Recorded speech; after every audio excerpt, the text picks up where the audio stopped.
Welcome to the AFGHANEYE YouTube channel. If this is your first visit, make sure to subscribe and press the notification bell so that you won't miss any of our new videos. Assalamu alaikum. Welcome to another AFGHANEYE Live. I am your host Sangar Paikar. And I am ahmed-waleed Karkar, and for those who were watching yesterday, I can confirm that I'm back and I've not been kidnapped or anything. But we're here today, everyone, to discuss the recent developments and the news coming out of Panjshir. But just before we get started, we're, as usual, going to wait for a couple of other people to join us. So in the meantime, I'm going to ask everyone that's here, that's been waiting, to please... Khan in the chat is saying Karkar Saib is alive. Yes, Karkar Saib is alive. But I'm going to ask everyone in the chat firstly. Right now, we've only got about 47 people here, but we've only got 14 likes. So, and yesterday I was here and I noticed that you guys didn't like the video as much as you usually do because I wasn't reminding you to do it. Well, I am back today and I'm going to tell you to please like the video because there are 51, 23 likes. There we go. And please share the link to the live stream on your socials, wherever you sort of found us. If you are new here, welcome. Khutay dira wala khosh amadi. Urdu ki changa waye? Urdu ki khosh amdeed. Khosh amdeed. Marhaba, whatever. And Ahlan yeah, wa please. sahlan. Ahlan wa sahlan. And yeah, please like the video. Приятно проходите. That's you Russian. know, I know from Turkish as well. Hoş geldiniz. Right? Yes, And yes. so yeah, please share the video on your socials. We're going to wait for a couple of minutes just until we get a fuller house here before we can discuss the events of today, yesterday with regard to Panjshir. And if you guys recall, if you guys watched the other day, we had a live stream between Sangar and myself where we were Killer Khan is saying do Punjabi now. But that would confirm a lot of people's suspicions as to who we're getting paid by, apparently, Sangar, if we knew the Punjabi. But fortunately or unfortunately, we don't. But in any case, those of you who were here a couple of days ago, we did a live show on Panjshir, but it wasn't sort of a commentary and an analysis on running affairs. It was more so where we were at that point. So yeah, we're just going to wait for a couple of minutes and we're going to dive right in. Mo Nar is asking, where is Dostum? That guy is a Pig Brothers. I don't know, but apparently I'm the guy who knows everyone's location. But Sangar Tetsange, how's your day been? What do you make of what's been happening over the last day? How was your day? How are you above all? Alhamdulillah, I'm all right. You know, I've had a very tough week last week. I barely slept. But the last 2 days, I slept really well. And I went to gym today. I've done a lot of work for my, my daytime job. And But most of all, I've spent the last couple of days trying to figure out what's going on around Kabul airport. I've been reading a lot of posts on social media. I watched many reports on Afghan media. I spoke to people in Kabul. I spoke to our mutual friend who is there right now. And I have sort of basically understood how this anarchy and chaos around the airport came about. What were the real causes of this? And it's quite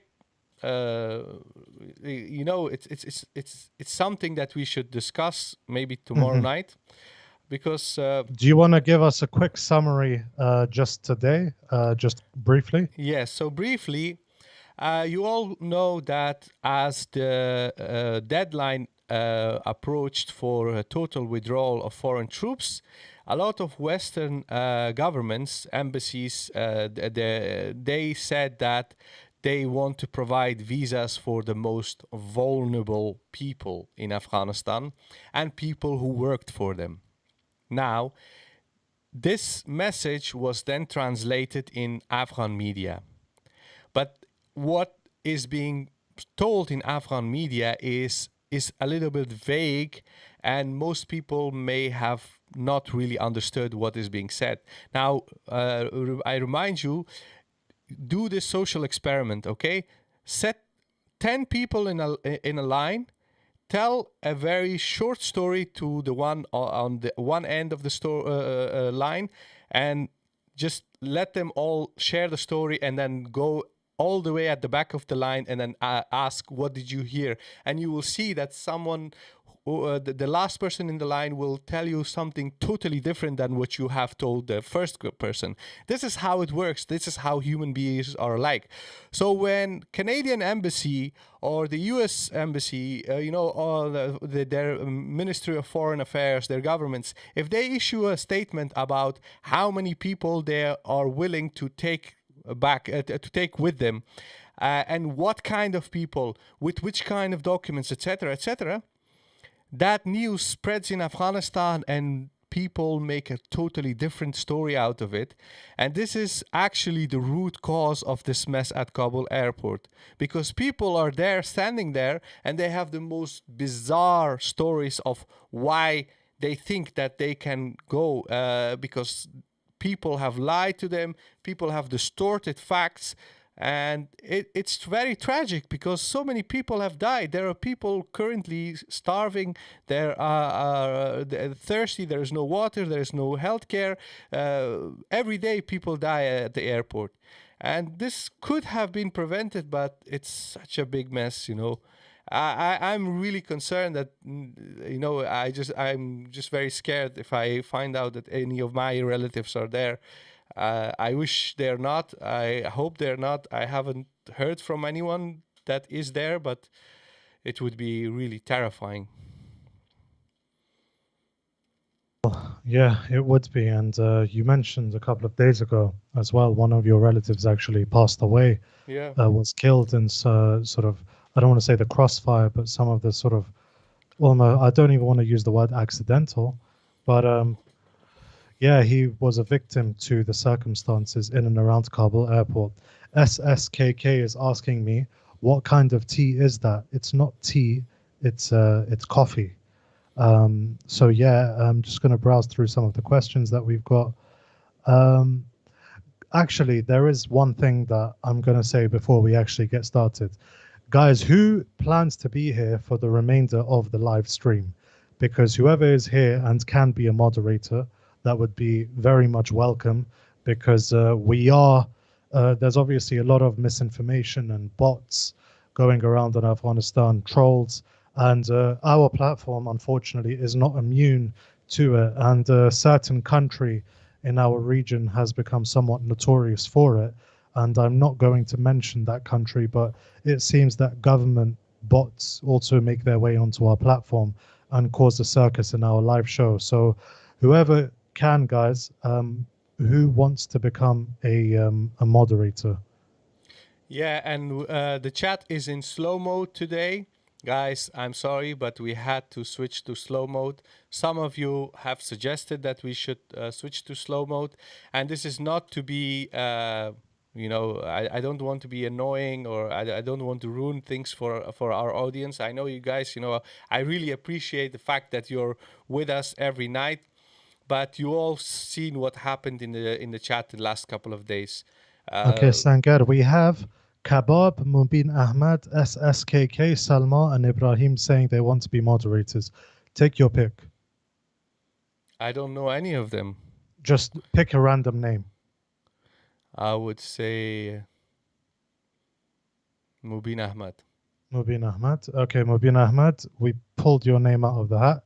You're going to be the moderator. Now, this does come with some responsibility. So, Mubin Ahmad, here are the rules as follows. Any racist comment, don't put the person in timeout, block them from the channel. Anyone making any sort of statement about any group of people or a certain state, anyone that uses profanity, swear words, etc., block, don't put them on a 300-second timeout. Just block them straight away. This is a heavy responsibility, Mubin Ahmad, and I pray, inshallah ta'ala, that you succeed. There we Ma- go. So Mubin Ahmad is now our moderator. Masood Vibes, salam. Can I invite you to my podcast one day, inshallah? Sure, send us an email, info@afghani.org. I actually appeared on a podcast recently. It's called Tripolian. It's a Lebanese podcast in English. I talked about Taliban. What else? But yeah, you guys need to check out that podcast, okay? Okay. All right. I think we can start. Just So, before we start, I would just want to say I think we don't for everyone here that's been watching over the last couple of nights, I just want to say a massive thank you to all of you guys watching, all of you guys listening, subscribing, liking. If you guys have noticed, our channel has quite literally exploded over the last week or the last week and a half, and that's not just because of the work that we do. We obviously are freelancers, we work our full-time jobs, and then we come on and we do this and we go to sleep straight afterwards. But on top of that, we wouldn't be able to do this if we weren't getting the level of support in terms of subscriptions, in terms of our videos being shared, in terms of the patrons and the donations that we're getting in. So thank you very much, guys. The fact that we are now at a level where we can sort of give a counter narrative or explain events on the ground, you allow us to educate you on things that the mainstream media will not do. So now let's go starting. Let's get started. yes. Now, Sangar, where are we? Run us through the day's events. We have just started the live stream officially. Okay. So, as you all know, exactly 8 days ago, the previous regime in Afghanistan collapsed. The capital city, Kabul, was overrun by the Taliban in the evening, Sunday, exactly a week ago. And as a result of that, a significant number of leaders of the previous regime from the armed forces escaped to Panjshir province in northern Afghanistan, which is not very far from Kabul. And during the week, we heard that many of the high-ranking officials from the government and armed forces tried to escape the country. They took military airplanes of the previous regime, but they were denied entry in Central Asian republics such as Uzbekistan and Tajikistan. So now we have understood that some of those airplanes, military airplanes, returned back and landed in Panjshir. So now we have many generals and many even former Vice President Amrullah Saleh. They're all now in Panjshir, and they're preparing to resist against the Taliban. And in the last few days, there were many attempts to negotiate a peaceful resolution. Elders from Panjshir came to Kabul. They visited Dr. Abdullah, who is also originally from Panjshir and who was the leader of the reconciliation council in the previous regime. And they also met the Taliban. So there were many back channels trying to negotiate a peace deal, but all of that has failed. And now Panjshir is surrounded.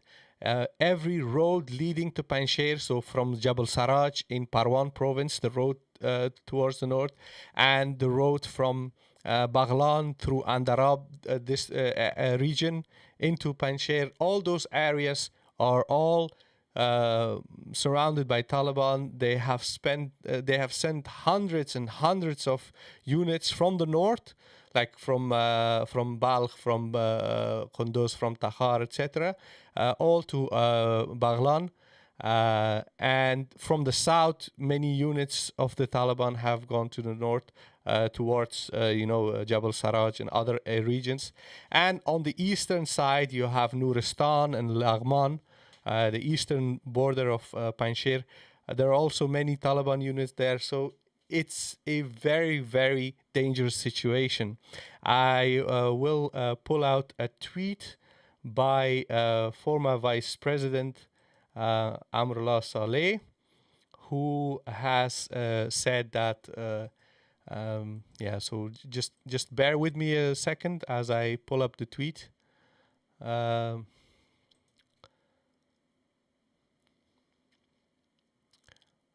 Yes, here we go. So Mr. Saleh, who is currently in Panjshir, has said that what's going on? Sorry. No.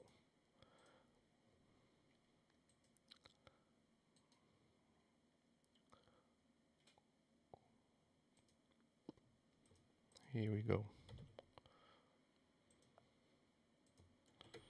Guys, I'm sorry for the delay. I'm being... So, here we go.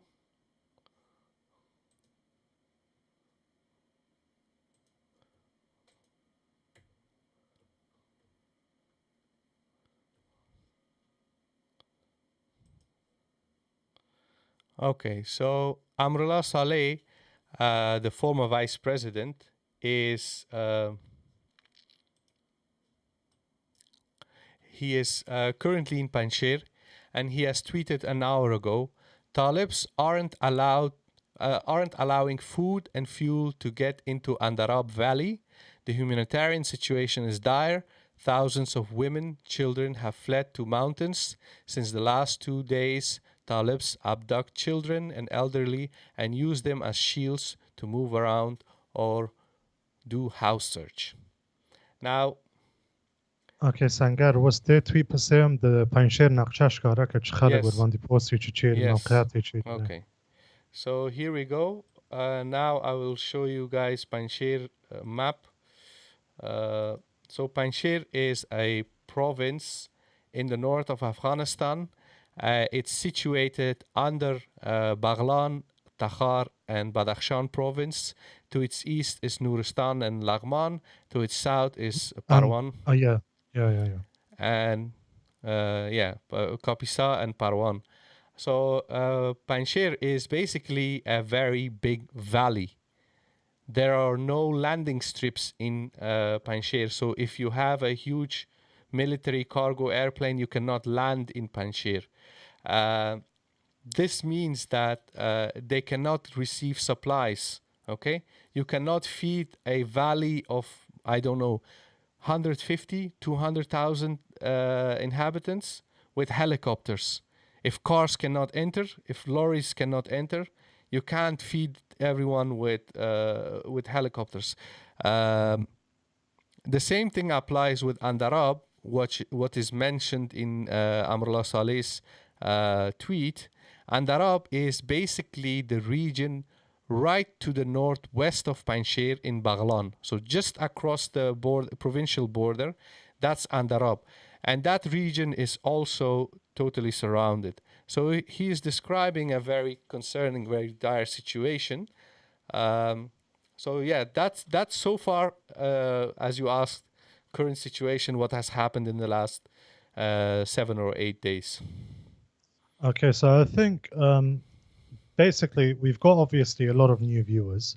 So a lot of people didn't actually view the live stream we had the other night in which we were explaining Ahmad Massoud, his article, etc., so on and so forth. So I'm going to spend the next couple of minutes essentially explaining where we are, okay? Now, just a disclaimer, if you want a very detailed factual walkthrough as to what I'm going to summarize in the next couple of minutes, please do check out our live stream from about 3 nights ago, I believe, where we discussed this very much in depth. So here's the story. Ahmad Massoud is the son of Ahmad Shah Massoud.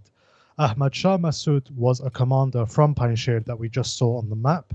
And he gained, well, first of all, Gulbuddin Hekmatyar, Jalaluddin Haqqani, launched a revolt against the government of President Dawood Khan in 1975. Okay, they were Ikhwani. Well, Jalaluddin Haqqani was not an Ikhwani, but Hekmatyar, Rabbani, and Massoud were Ikhwanis. However, they didn't actually get along much. During the Soviet invasion and occupation and the subsequent jihad against it, Ahmad Shah Massoud became rather famous for being quite an exemplary, talented, proficient military commander who defeated Russian forces quite a few times. Obviously, there was also controversy associated with him because he made some deals with the Russians. In the 90s, he fought against the Taliban. He allied with some elements of the previous communist regime. 4 other mujahideen, was involved in the civil war, and essentially he, by the late 90s, was fighting the Taliban in a small pocket of the country towards its northeast. On the 9th of September 2001, he died. After 9/11 and the subsequent American invasion, his allies were made basically the kings of Afghanistan. They ruled Afghanistan, and they made him the national hero. Now, he left behind the son. The son, last year, wrote an article essentially saying that the Doha Agreement between the Taliban and the United States was bad because it didn't include any provisions for a decentralized federalist government. Okay? And he wants a decentralized federalist government on the basis of all of the statements he's made and the narrative of history he's put forward. He is, rightly or wrongly, right? He's not in favor of one group, the Pashtuns, ruling the country, which you could say is a fair point. And to him, as long as there's a centralized government, that government will consist only of one ethnicity dominating the country. Now, the flip side of the coin is that when his uncles and his father's allies were ruling a centralized government, we didn't really see any sort of backlash. But that's not the point. So he was saying that the Taliban, if they come into power, they'll just be another centralized government. And to him, a centralized government would be synonymous with one ethnicity ruling everyone. Now, we know that the Taliban basically took over the whole country right now. Ahmad Massoud is in Panjshir with the former Vice President, Amrullah Saleh. He wrote an article essentially telling the West that on the basis of shared values, that they should support his resistance against the Taliban, just like his father fought a resistance against the Taliban, and that they had shared values and that, the Taliban were bad, so on and so forth. Now, the Taliban, because they're politically and internationally very vulnerable at the moment, they tried to negotiate with him. Sangar, do you have the clip of Khalilur Rahman saying to Lusuna Purtake Shukarubase Massoud Zoe Bayat Warke? Do you have that clip? I think I have. So a couple of days ago, a delegation from Kabul consisting of the Taliban as well as other political figures from the previous regime visited Ahmad Massoud and essentially tried to negotiate with him. Okay?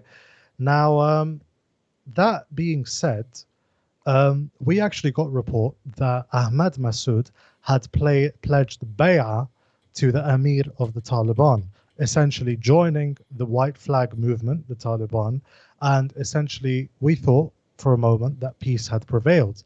And that was what Khalilur Rahman Durrani, Khalilur Rahman Haqqani,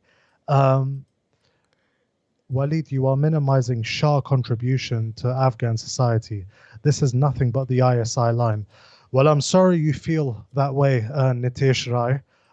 Maybe you can start your own live stream and sort of disagree with me. But in any case, so Khalilur Rahman Haqqani, who's the brother of Sirajuddin Haqqani, who's the uncle of Sirajuddin Haqqani, who's the uncle of Anas Haqqani, brother of Jalaluddin Haqqani, senior commander, has a bounty of 5 million on his head. He basically, in a gathering, said, raise your hands and thank the Almighty God because the son of the national hero, Ahmad Shah Massoud, right, has pledged allegiance to the Islamic Emirate, meaning the Taliban. Sangar khair de video kana paida kiji mushkil nasta. Yeah, I've tweeted so many things after tweeting that video that now I can't find it. Sorry. خب ده هیچ مشکل نسته Yeah, دون okay. اهمیت نداری. خب به Okay. هر حال, so in any case, so Khalil Rahman made that statement, but as it turned out, that wasn't confirmed. Ahmad Massoud had not given bay'ah. Now, I've spoken to 2 people today who are intimately aware of the details as to what is going on. Now, essentially, what transpired in these negotiations were the following. Ahmad Massoud put forth three conditions. Okay. First of all, he wanted to have a say, play a part in the central government in Kabul that would be formed that would be formed by the Taliban. Again, this is on the basis of a source that I would say is somewhat closely connected with what's going on. Excuse me. So first of all, Ahmad Massoud said, I want a seat at the table in the future central government of Kabul, right? Now, bear in mind, he wasn't too much in favor of central governments and he wanted federalism according to the Swiss model. But in any case, he wanted a seat at the central government in Kabul. Number two, he also said that essentially, this isn't what was said to me, but we can understand it this way. Panjshir will almost be like my personal fiefdom, okay? I will be the ruler of Panjshir, whether the title is governor, whether it is ruler, almost like the Holy Roman Empire, where the Prussian king was the king in Prussia, but not the king of Prussia. Okay, almost the king in Panjshir. Almost like if people watch Game of Thrones, it was the king in the north and not the king of the north. But essentially, Ahmad Massoud was supposed to be the king in Panjshir. Thirdly, and this is the most interesting, he demanded that the Taliban not remove the label of national hero from his father, that his father continue to be the recognized, constitutionally recognized and celebrated national hero. So now here's the problem with that. You remember how I said that Khalilur Rahman Haqqani made the statement calling Ahmad Shah Massoud the national hero, Sangar? Yes. Now that obviously irritated a lot of Taliban, because at the end of the day, how did Ahmad Shah Massoud die? He died fighting the Taliban. So Khalilur Rahman made the statement essentially basically saying that, look, I'll call him a national hero if it gets his son to pledge allegiance to us. The bloodshed won't be spilt. We'll make peace. Fairies, sunshine and flowers, right? Now that didn't happen, but when even that sort of symbolic recognition of Ahmad Shah Massoud as the national hero got a lot of hostility and a backlash from, let's say, the Taliban's core constituency. So that was essentially the crux of his demands. Sangar, make me part of your future government in Kabul, make me the ruler of Panjshir, and my father is to remain as the national hero of Afghanistan. What do you make of that?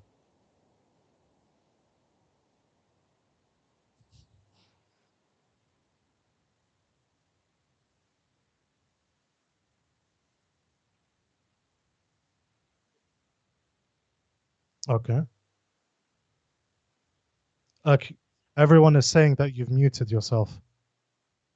Sorry, guys. I was typing, I was tweeting, I was trying to bring awareness and call more people to join us. Maybe you can do that for us, please.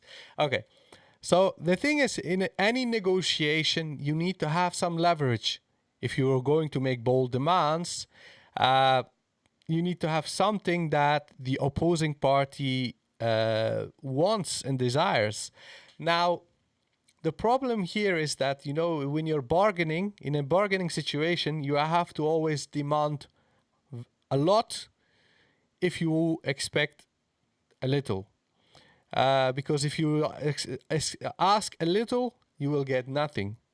So it makes sense that Ahmad Massoud makes such demands, okay? So from that perspective, I would say that, yeah, there is some logic behind his demands. But genuinely, I would say that it sounds a little bit preposterous. This man, he lives in London. He's basically your neighbor. He's not living in Panjshir. He's So just... do you think, because by the way, for everyone, where there's a live chat, why was there Pakistani army ID found on a Taliban fighter from Alan Chandi? Or maybe you should ask the Pakistani army, or maybe you should ask the Taliban fighter. I don't know why I'm getting asked that, but in any case, You know, um, you know, you know. honestly, but in any case, do you think, right? Because this is what I've heard from one source. Okay, now maybe the source is incorrect. Maybe he's heard the incorrect information.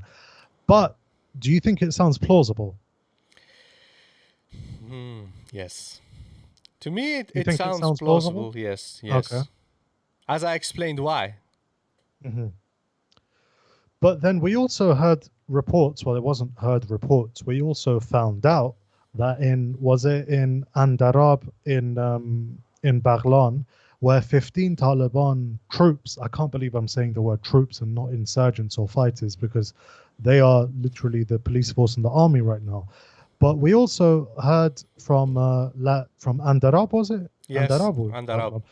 So to Andarab kitsawa Swasangar. Okay, so basically, Andarab is in the southwest of Baghlan province. Let me just give you guys the map, okay? Bear with Yeah, me a please do. second. I'm getting you the map. Here we go. Baghlan. Yeah, so Baghlan is a very strategic, very important province because it connects northern Because of the provinces. Salang tunnel. Yes, the Salang Tunnel, and it connects the north with the south.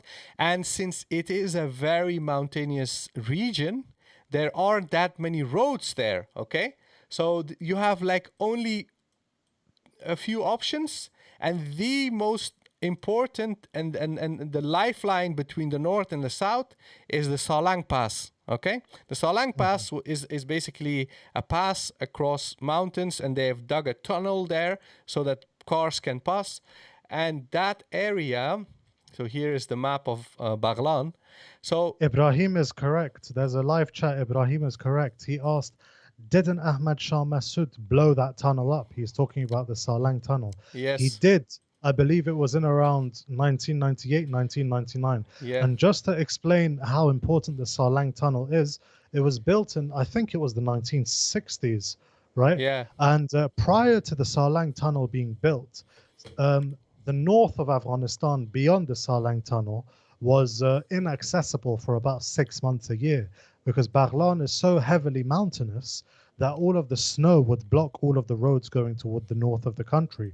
So essentially, it's almost akin to saying whoever controls the Salang tunnel has the keys to the north. And yeah, Ahmad Shah Massoud did blow up that tunnel because in warfare, national resources and installations are fair game. They get blown up. yeah. But yeah, anyway, Sengar. So in this, by the way, they have blown up a lot of bridges in Baghlan as well. So if you guys look at the map of Baghlan, it basically looks like a slice of pizza, but cut really in a really messed up way. Gruesome manner. Yeah. So what's important is that uh, if you look just below Baghlan, in its southeast, that's where Panjshir is. Okay. If you need supplies, they need to come from the north, and the first and most significant region, as we discussed earlier, is Andarab. Now, Andarabis and Panjshiris are also culturally very similar, and you see that Andarabis were also significantly more represented in the armed forces of the previous regime, just like Panjshiris.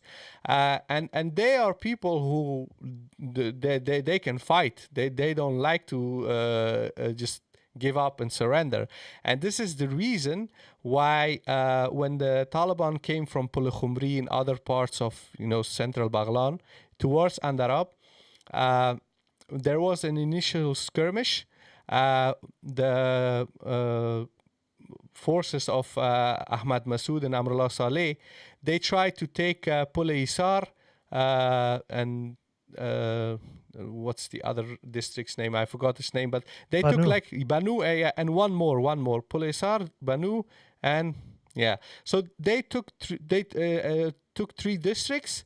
but it was very short period of time before they basically tried to clear out those areas. They were forced back to run towards Panjshir, and this fighting has also resulted in the destruction of many small bridges that cross over small creeks, etc. So, yes, for the main traffic, like for transportation, you need the Salang tunnel, you need the main roads and everything.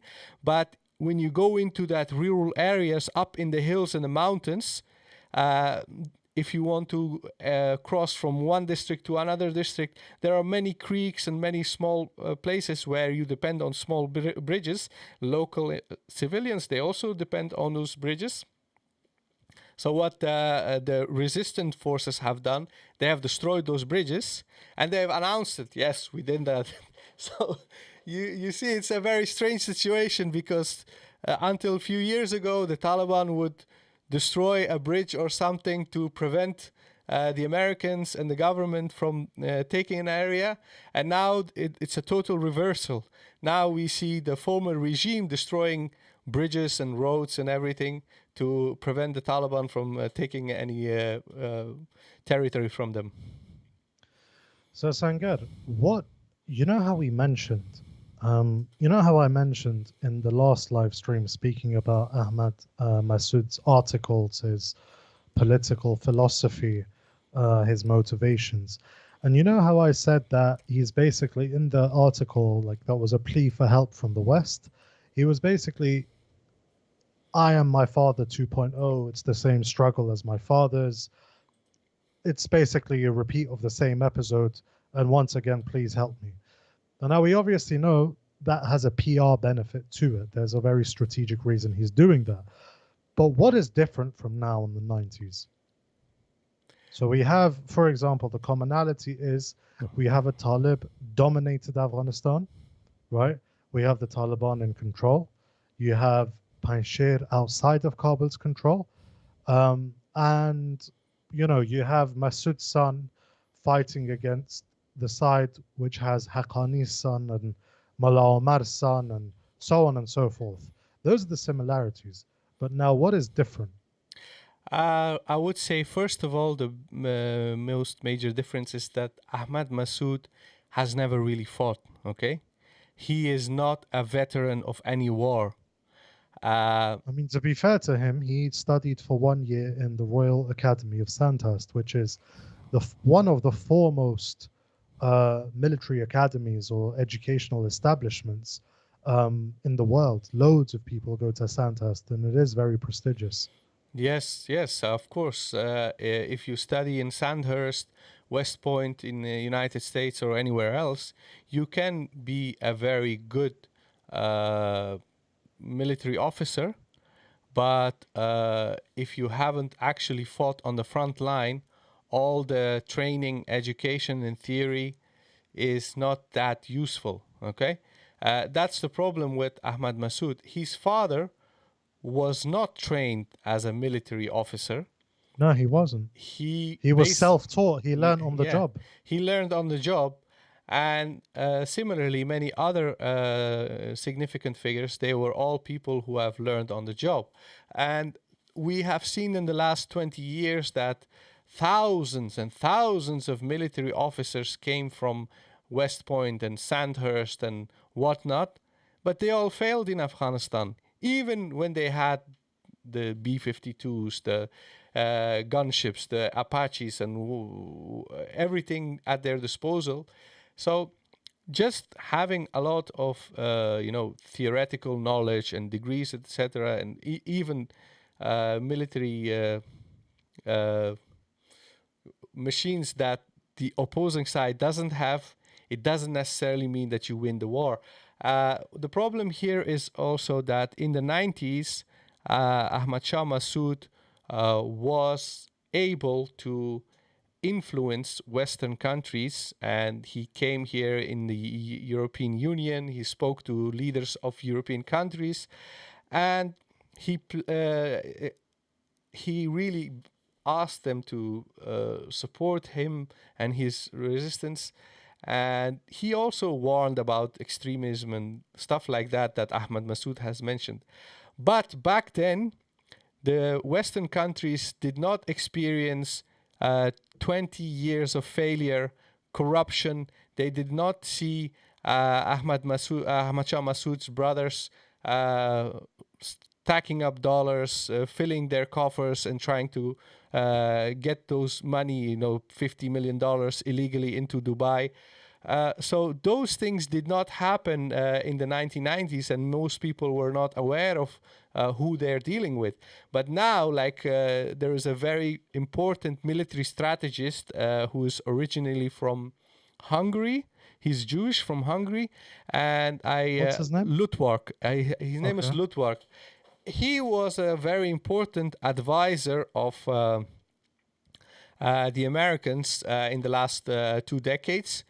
And when U.S. Taliban peace agreement was signed, he sort of started tweeting a lot of very negative stuff about the regime in Afghanistan.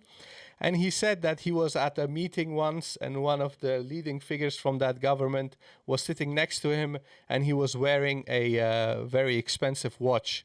And he said that these people live off donations. They want our money. They want the donations from us. But I am wearing a cheap Casio watch, and you, the one who's asking for donations, you're wearing a Rolex. So he's tweeted something like that. And you see, that's the How generally, racist. yeah, that's generally the sentiment in Western countries. So if these people like Ahmad Massoud, Amrullah Saleh, General Sami Sadat, Haibatullah Alizai, all these guys, if they want to put up a fight and if they want to resist, we have to also bear in mind that they can decide to go and live in their actual homes in London, in Dubai, and Turkey, elsewhere, when the going gets tough. But the people in Andarab, the people in Panjshir, they can't. The actual normal civilians who have lived there all their lives, they cannot escape. So now we Okay, have a but situation. let me make a counterpoint. On the basis of the fact that people in, I think it was in Andarab, but elsewhere in Baghlan, that the people have sort of, there are reports, I don't want to use the words collaborate because I don't want to demonize them, but there are reports that there are people who are supportive of this resistance. They see the Taliban as, I don't know, invaders. They don't like them.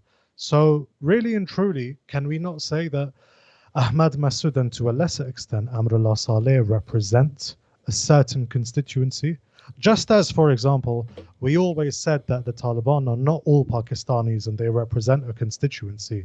Now, can we not say that Ahmad Massoud and Saleh represent a constituency as well? Sure, it may be smaller than the Taliban's, it may be less influential, but a constituency nonetheless. Absolutely. I do agree with you that there are also civilians who may not have benefited from the kleptocracy in the last 20 years, and they are generally not really fond of Taliban, which is quite understandable. They might have experiences with suicide bombings, that they know maybe what happened in the 1990s, and for those reasons, they have legitimate reasons to be opposed to the Taliban. However, the issue that we should bear in mind is that the people who basically surrendered to the Taliban in other parts of the country, they weren't exactly all fond of the Taliban. Like Hazarajat, I don't think most people in Hazarajat liked the Taliban. In Jalalabad, I'm sure the Taliban would disagree with you. yeah, but in Jalalabad, in the city of Jalalabad, they love Ashraf Ghani, Ghani Baba, so they love him, and those people surrendered not because they prefer Taliban, not because they love Taliban, not because they agree with their political ideology and belief systems and whatnot, but because they knew that fighting is not in their interest. Okay. Now, if we look at the situation now, first Amrullah Saleh was bragging about how they have closed down Salang Highway and how they have trapped Taliban and how they have put up ambushes. He was tweeting about that yesterday. And now he's saying, oh, these poor people of Andarab, they are now under siege. They might die because of famine and etc. And this is the problem with politicians. This is the problem with these leaders, is that on the one hand, they are willing to risk the lives of hundreds, maybe thousands, hundreds of thousands of people for their own political objectives, and they weaponize the sentiments and the fears of people for the Taliban. But when the result of their decision means that people might actually die, people might actually starve, then they pretend like it's the enemy's fault. And this is the very disgusting nature of warfare. Okay, sure. So I've got a question, and I'm glad that you mentioned Amrullah Saleh, because we've actually got a question about him. The question is, well, first of all, it's a super chat. Kmart. Did you mention the first super chat? Okay, let me just do the first super chat by Ahnaf Habib, 20 Canada dollars. He is saying the comms are intentionally being distorted to incite a crisis. This is to extend the deadline beyond August the 31st and get wider international support for it. Multiple actors, domestic and overseas, are working in this direction. And he's talking about the extension of deadline for Kabul airport. Okay? So that's what he's trying to say. Thank you very much, Ahnaf, for the comment and for the super chat. Okay, please. What do you make of the comment? I think that it does have some merit. It's like, yeah. Okay, so £5 super chat from Kmart. Some of you guys have really unusual names, so please do forgive me if I mispronounce anything or anything of the sort. But so he says, or he or she says, great job as always. Question 1, what is the Saleh-India connection and history? Second question, any evidence of Saleh and Massoud being physically present in Panjshir? So I'll answer the second question first. Sangar, if you know anything else, please correct me. I haven't seen any evidence of Saleh and Massoud being physically present in Panjshir.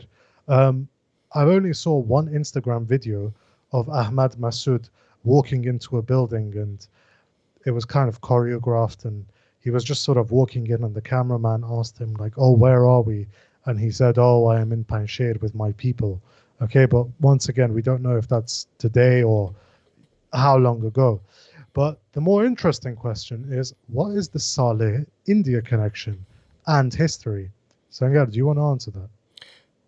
I will answer that, but first, please, guys, everyone who's new here, make sure that you subscribe and press the notification button. And there are like hundreds of you here, but we have only 128 likes. So please like the video. Yes, so with regards to Amrullah Saleh and the India connection, we have to go back to the 1980s, okay? In the 1980s, the communist regime in Afghanistan had two major allies, the Soviet Union and India, because although India was not really a communist nation and an ally of the Soviet Union, it was aligned with the Warsaw Pact-ish. Yes, and they were obviously opposed to Pakistan, and for that reason, the Indian government supported the communist regime in Afghanistan. So even from that time onwards, the people who were part of the Khalq and Parcham factions of the Communist Party, they have always had friendly ties with India.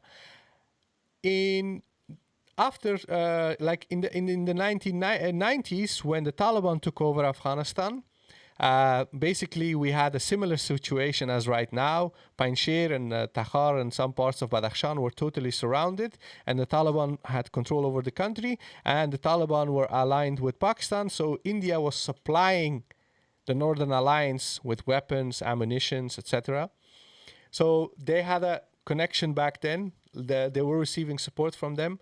After 2001, when the United States invaded Afghanistan, the United States became the biggest supporter of Northern Alliance. They gave him all the weapons and everything. But India started to get a more access into Afghanistan after 2001, and they invested heavily into many secular groups in Afghanistan, like the Pashtun nationalists, etc. You have all these Pashtun nationalist vloggers who are now all in New Delhi. Why? Okay, so they have hundreds of thousands of followers on social media, and they are all suddenly in New Delhi for no reason. But likewise, Amrullah Saleh. Where did Maryam Sulaiman Khail flee? Yeah, exactly. So I hope she's watching, by the way, Maryam. If you are watching, I hope you're enjoying. oh, You may learn a thing or two. But نیو دلی کې حالته پښتانه دي حالته نیو دلی کې کولای شي پښتو زده کی سمه ده حالته پښتو زده کی بخیر خب په هر حال کې دا اوس لایو سټریم او په انګلیسي کې دی نو یعنی مشکل به ونه لري مریامي. So what I'm trying to say is that I don't know of any specific reasons why Amrullah Saleh would be very close to India. However, we know from history and from historic events and many different periods in Afghanistan's war that India played a major role and was involved in certain groups such as the Northern Alliance, under Ahmad Massoud and later the government in Kabul. But if you know of any specific story or detail, please. I mean, we know that, there's a lot of hearsay and a lot of allegations that are made about the TTP, right? And the TTP being supplied by the Afghan intelligence service, which Amrullah Saleh was head of for many years. I think it was about 10 or so years. And we know that in Pakistan, the TTP were accused of being supported by India. Now, the fact that everyone in Pakistan that criticizes the army is called an Indian agent is obviously true, but according to reports that I have read, it was sort of somewhat known or researched or anything in the sort that there were Indian sort of supplied weapons to the TTP, and those would obviously go through the Afghan soil, through the NDS. Now, obviously, the flip side of that was that the Indians and the Afghans were supporting the TTP, but the TTP also had an entire brigade or a division fighting under the leadership of the Afghan Taliban against the government in Kabul. I think Rahmatullah Nabil, who was the former chief of the NDS, also said that there was this sort of rationale that if the Pakistanis support the Taliban, then the Afghans would support the TTP. But obviously, the TTP also attacked the government in Kabul. And like I said, in various provinces of the country, even today, they are active, operational, and fight under the Afghan Taliban's banner. But also, do you remember with the recent capture of Spin Boldak? Yeah. There were sort of loads of Pakistani rupees that were found in sort of the governor's office or government offices and departments that were known, those sort of Pakistani rupees, hordes of them, literal stacks this big, were known to be going to Baloch nationalist groups, right? Now, obviously, as the vice president of the former regime, Amrullah Saleh had, whilst the position of vice president is largely ceremonial, and it's not, there's no real power associated with it. We know that the previous regime in Kabul it wasn't something that really adhered to what was said on paper. It didn't adhere to its definition or constitution. And we know that Amrullah Saleh had large influence in that government. So it's very logical to assume that as someone who had an axe to grind with Pakistan, he was behind supporting the Baloch nationalist groups as well. Um, and that's about all I have to say. We've actually I got an. wanted to add something else with regards to Amrullah Saleh allegedly supporting the TTP. Uh, you see, yes, I agree that it is a very plausible theory, and I would say that it makes sense that India would supply the NDS under Amrullah Saleh and Rahmatullah Nabil with weapons and money so that they can supply to Baloch nationalists, the TTP. Um, but you have to also understand that groups like the TTP, they are from the tribal area. I actually think we have Mariam Suleiman Khail watching because there's a live chat saying hi or thank you for this instructive video. But I have a feeling that it's a troll that just named themselves Mariam Yeah. Suleiman Khail. But in any Okay. case, So, what's important is that these Pashtuns from the tribal area, we have discussed this also in our Durand Line article, and that's something that is very historical and it is still relevant today, is that if they have a cause for which they are fighting, they don't care who supplies them and supports them. And that was also evident from the fact that there was a clear story of one TTP leader who was arrested by the NDS, but then instead of handing him over to the Pakistanis, they kept him for a while and then released him.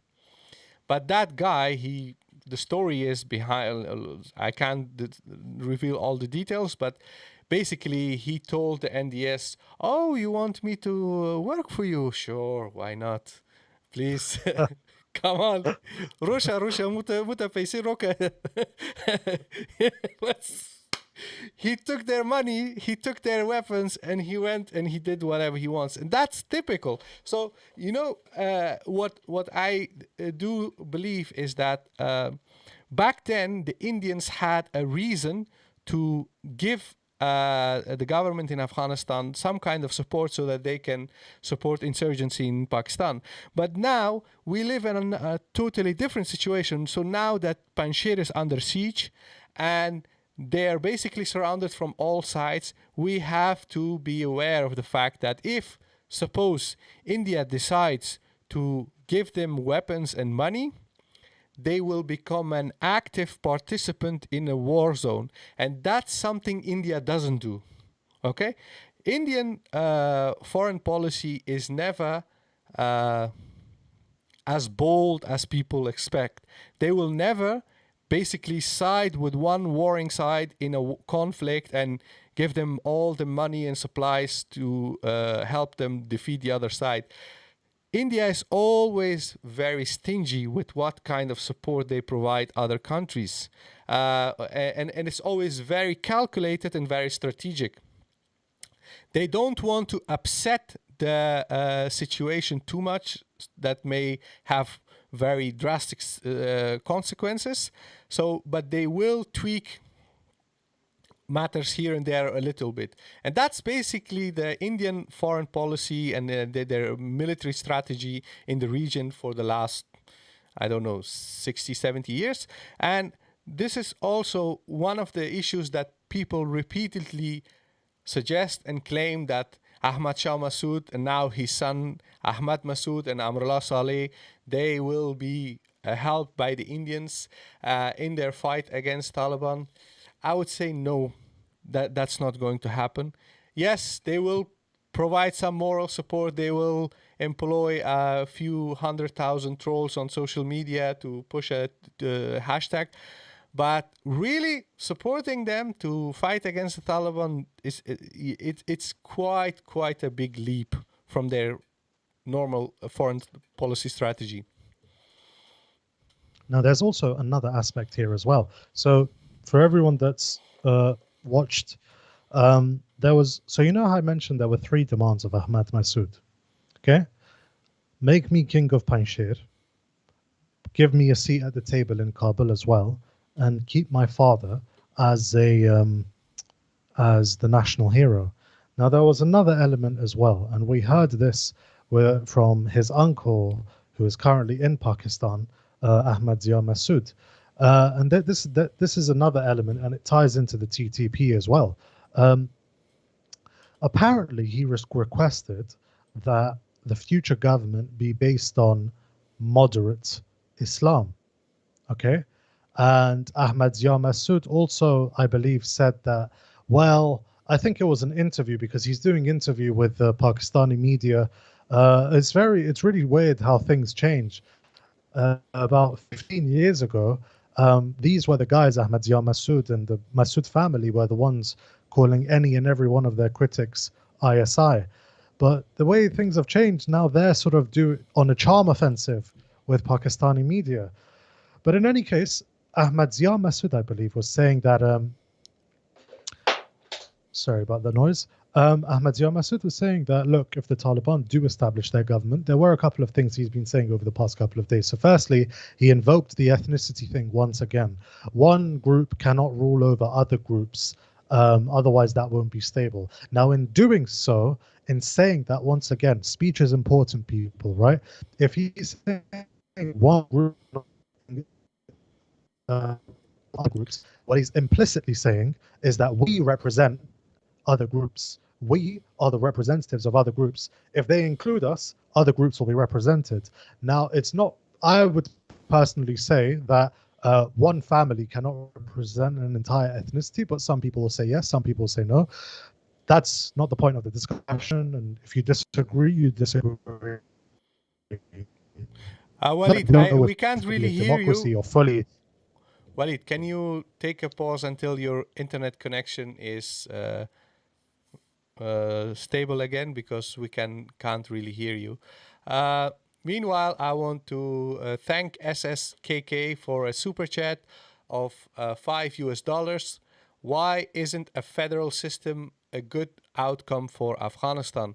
Why not let local communities govern themselves and the Taliban can deal with justice, defense?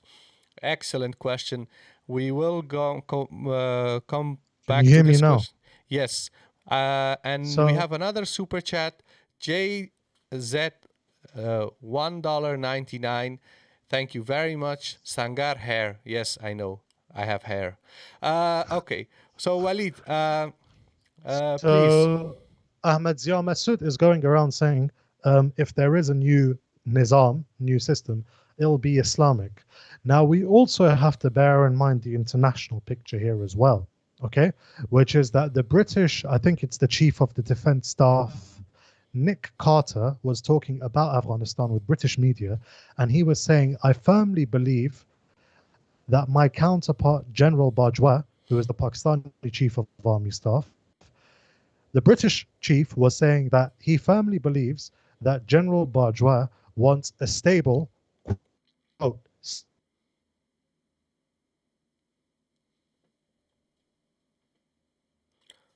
Walid, are you still there? Okay. Guys, we lost Walid.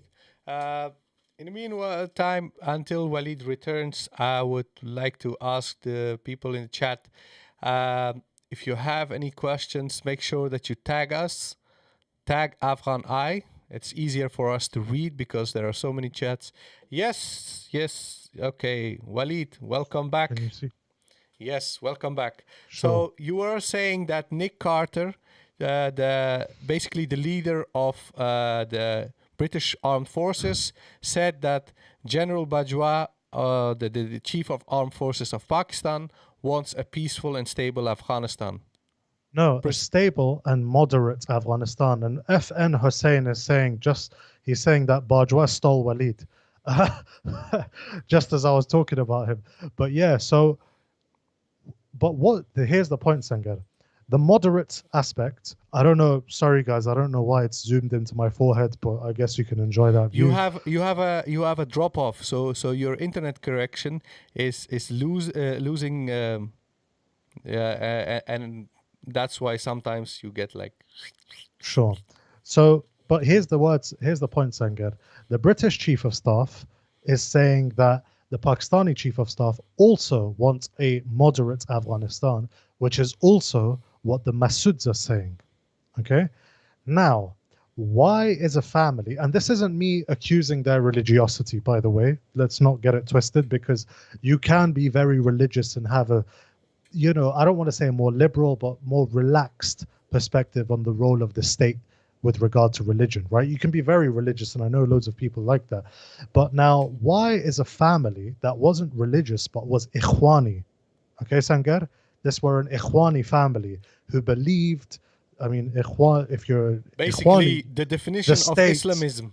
the state should engineer society and make it more Islamic, right? Why is an Ikhwani family of this belief, right? And why is General Bajwa of this belief? I'm going to ask that question of you, Sengar. I wouldn't. Uh, I would say that he's saying that because basically the theory is that the Pakistani army has historically supported religious conservative groups and parties and militant groups in Afghanistan, and those groups such as Taliban, they are seen not as moderate but as extremists. Mm-hmm. And Nick Carter is basically saying that that's not what Pakistanis want. They don't want an extremist Afghanistan. Now they want a moderate Afghanistan. Okay, so, but let's assume, let's assume that the Taliban are in their original unadulterated form, right? Let's assume the benchmark. The Taliban in their original form are extremists. Okay? Why were the Pakistanis okay with supporting it in the 90s, but they're not okay with said extremism in 2021? I would say that's something we discussed also in other live streams, and that is that Pakistan has now currently a problem on its own hands. There are many very conservative political parties, religious conservative political parties, Islamists, if you will, in Pakistan. And they are very influential and very powerful. You have the Tehreek-e-Labbaik Pakistan, which basically accuses people of blasphemy and wants people to be punished for that. And then you have the TTP, and that aside from that, there are many small political parties who participate in elections in Pakistan, but they are ideologically very closely aligned with the Taliban.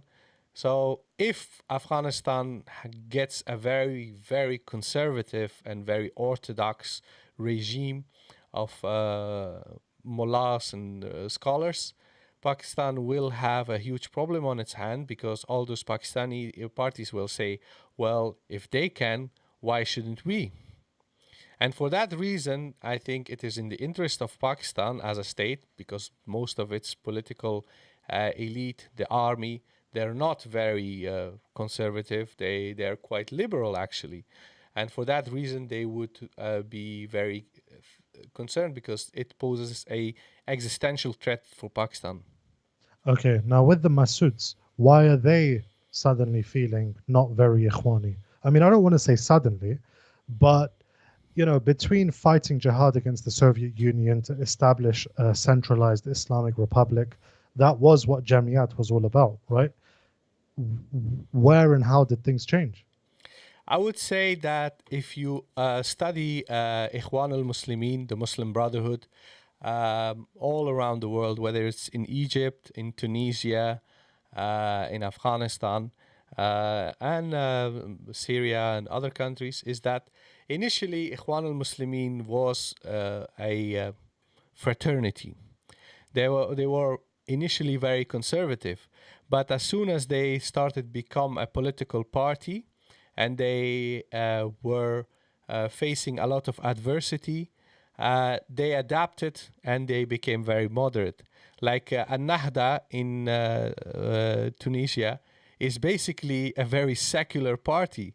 Mohammed Morsi in Egypt, he said that he said many crazy things like hijab is not part of the Sharia, and they all tend to become practically secularists in order to govern, in order to be accepted, and as much as they try to adopt in order to be accepted, the more they lose their own, religious conservative roots. So I would say that the Massoud Khels, as you like to put it, they have gone through the same transformation. Yes, in the 1970s, when the first, insurgency started in Afghanistan against Daoud Khan because of him overthrowing the monarchy. Back then they were very conservative, very religious, and very ideological. But over the years, they have become less dogmatic and less ideological. They say that Sir Bernard Shaw has said that if you're 20 years old and you're not a communist, you're a fool. But if you're 40 years old and you're still a communist, you're a fool. So you see, with these grand ideologies and belief systems and theories, most people, when they're young, they're very zealous. But as they become more mature, they usually become less ideological. And I would say that that's, in my opinion, a good explanation for why these Jamiatis have become so essentially secular. Okay, so I'm going to go to the question now of SSKK that he asked us a while ago, but I can't find it in the chat. Yes, you need to scroll back. Okay, so to summarize SSKK's question, yes. Why isn't a federal system a good outcome for Afghanistan? Why not let local communities govern themselves and Taliban can deal with justice, defense, etc.? Well, first of all, I wouldn't necessarily say that a federal system is bad, but a federal system, personally, I would say that a country that is poor, that is surrounded by stronger powers, so on and so forth, powers that are generally have acted predatorily, a federal system is not the best. Okay. However, I'm not necessarily opposed to it, but I think that federalism or a decentralization of power needs to take place amidst a more conducive political process. It can't be with one group of people who have shackled the rest of the country through their control of the central state's apparatus, suddenly feeling threatened and then deciding, well, okay, fine, if we can't rule the whole country, then we'll just rule our respective regions. That's not how it works, especially if we talk about federalism. The fundamental ingredient for good governance is having people that are worthy of governing. Okay? If you have people that staffed this centralized system, now centralizing a decentralized, sorry, if you have people that were already prominent in the centralized system and they're now prominent in a decentralized system, you're going to see this more or less the same results, because these people will still have access to state or local regional funds that they will then siphon off and invest in Dubai and in Istanbul. And now here's the thing. People generally, despite our misgivings, sorry, I'm just getting a bit of psychology here. People generally act predictably. Okay, people are emotional, they are irrational, and they generally act within those patterns of emotions and irrationality. The people that beat up their wives rarely do it once. Okay, people that rape rarely do it once. People that steal. Can you tone it down a little bit, because we might Okay, get demonetized? but the point is that when you do certain things, you're more likely to do it all over and over again. So when people have a demonstrated track record of stealing aid money for the last 19 years, why the hell would you want to acquiesce to them and give them control of a region because they're trying to ethnicize something? Do you see what I'm saying? Yes. And let's say that it's true that there needs to be ethnic representation and whatever. Now, let's say that Afghanistan is broken up into a federalist system where every region has its own sort of local assembly and every ethnicity is represented. Now, here's the problem with that. Let's say in Kandahar, you have Baloch, you have Qizilbash in the Loy Kandahar area. Let's say in the Paktia area, in Gardez, in Khost, in Urgun, in these areas, you have loads of Farsiwanan. Okay, in Logar you have Farsiwanan. There is no uniformly ethnic province in Afghanistan, barely, right? In the north you have loads of Pashtuns and Uzbeks. So if we go into this sort of paradigm of trying to ensure representation for people based on local circumstances, you're going down a rabbit hole. Because eventually in your northern region, you're going to then have to guarantee representation for Uzbeks. Then how do you draw those boundaries? Then you're going to need to gerrymander. And it's the same thing in the south.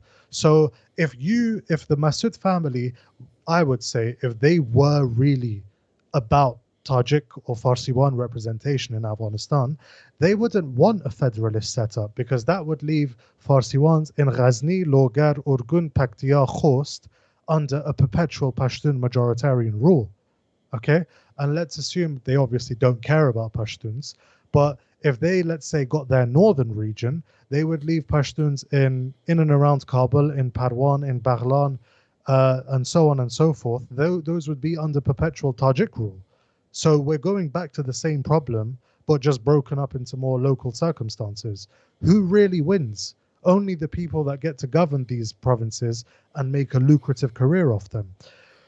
But yeah, that is there's actually something else that I've heard, Sengar, right? And I'm not gonna disclose. Before you Yeah. switch, we have a super chat by Mingla Yip, $2. Thank you very much, guys in the chat.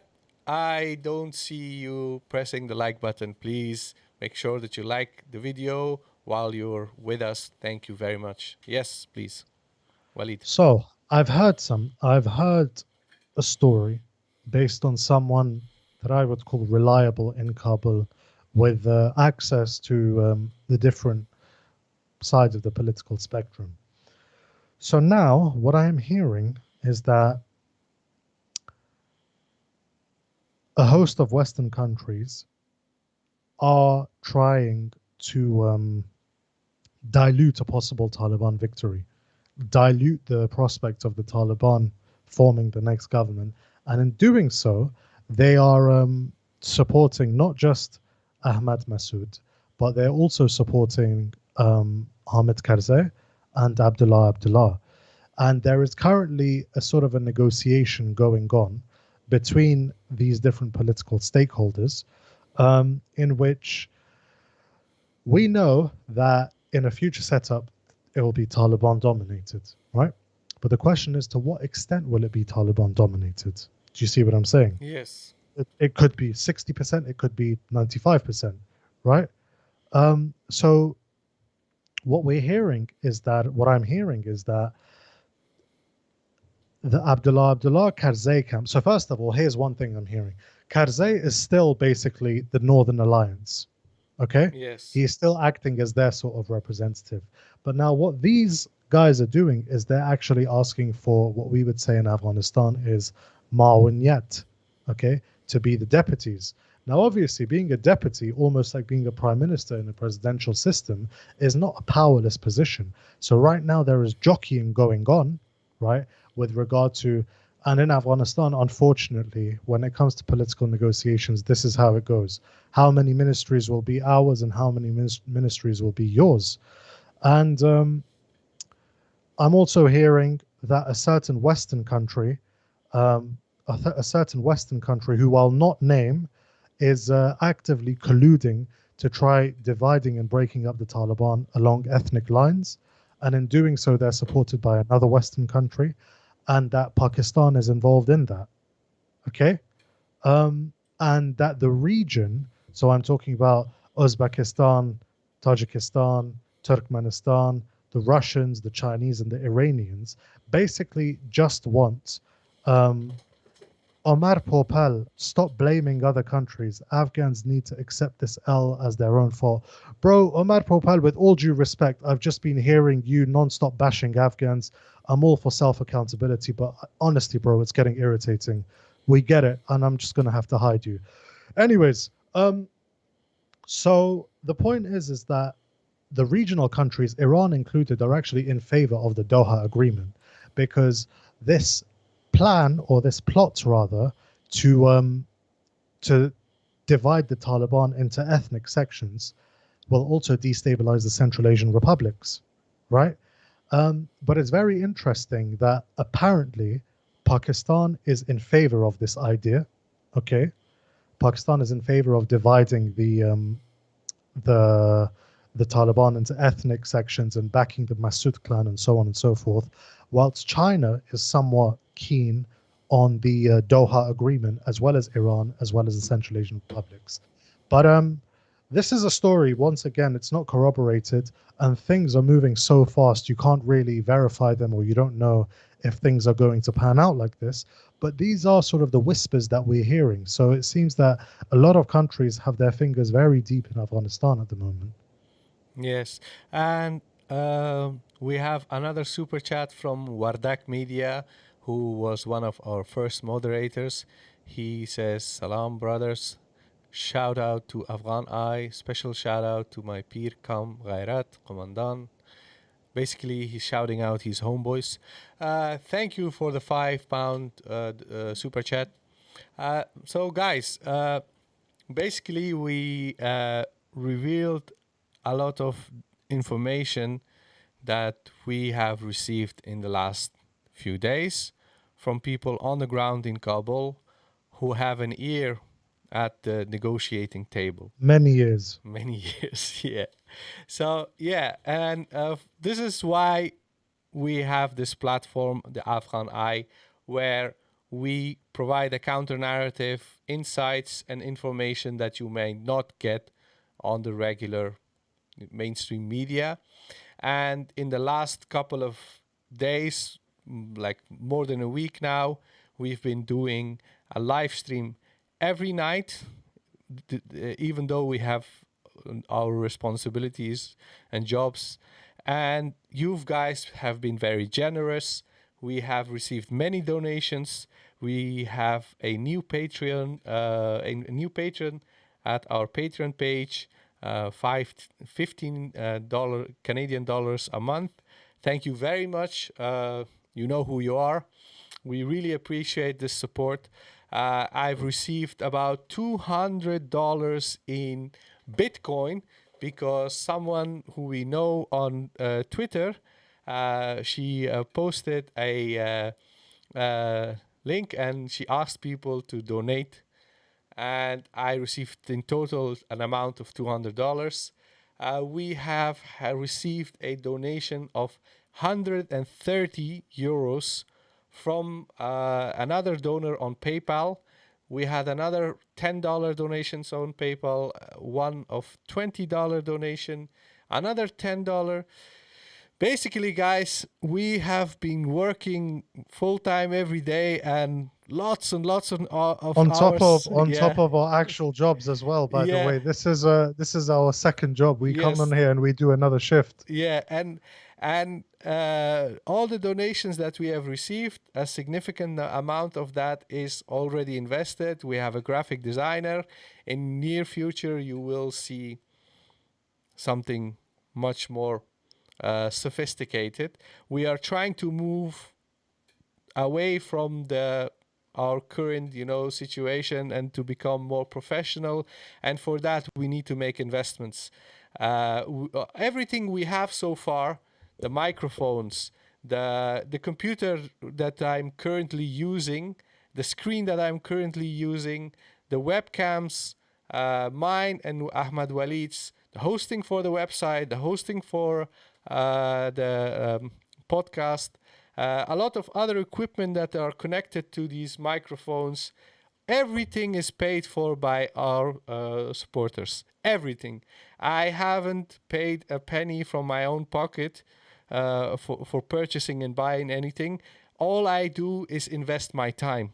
So I work hours and hours reading, studying, researching, sometimes producing podcasts, videos, fixing the website, etc. Waleed does a lot of research, studying, interviewing people. He's not very technical, but it's okay. He compensates that with his excellent skills in doing research and interviewing people. And we do all of this. It's just two of us. There aren't that many other people involved. We do receive some help and support from my relatives, from yours, from friends who occasionally help us. But we are doing this because we believe that we need a counter narrative to what the mainstream media has to say about Afghanistan. And we need Afghan voices. So we have our friends in Afghanistan that we have interviewed. We have Afghans based in the United States and here in Europe that we have interviewed. We have also interviewed people who are not Afghan but have a very interesting perspective. And we do all of this because we know we have a very quickly very growing community of listeners, followers, people who are almost I every day I see like same group of people along with many new people in the chat, which is so like it feels like family, you see the Yeah. same people again. So just wanted to say I really appreciate all the support we have received in the last couple of days especially, but ever since we started Afghan Eye. And yeah, so on my And own another behalf, thing I want to thank say, you. guys, with regard to what said about a counter narrative, right? You guys may be aware that Afghanistan is somewhat trendy these days. Okay, and we've also, for better or worse, been flooded with the onslaught of, let's say, Afghanistan experts, right? Now, whether or not those Afghanistan experts are actually experts, I'll leave up to everyone else to decide. But here's the point I'm making. Afghanistan is trendy at the moment. It wasn't trendy, let's say, over the last 20 years, it wasn't really trendy as B-52s and death squads and night raids and everything happened. And very soon, once this whole evacuation is over and Western mainstream media can no longer portray Afghanistan as being a perpetual hellhole, Afghanistan will stop being trendy. But our work, and I'm saying our, not just in terms of Sangar and myself, but in terms of everyone else in this chat, because this is our work together. And the reason it's our work is that we wouldn't be able to do what we do without you guys supporting us. And as Sangar said, the support comes in every way, shape, or form. But we're going to be here, inshallah ta'ala. We aim to be here for the long run.